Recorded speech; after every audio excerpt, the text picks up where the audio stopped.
It's this way. Look at this way.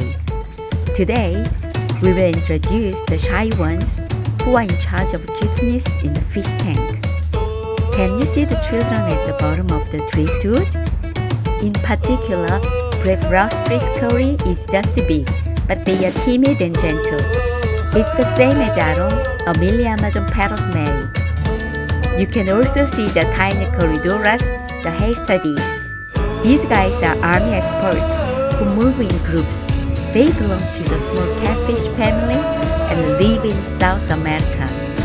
It is cute Duplicareus Cory, and when they are in a good mood, they dance while climbing the wall as a group. They like slightly acidic water. It is dangerous if the water temperature is over 30 degrees. Everyone is here to eat food. They are so pretty, right?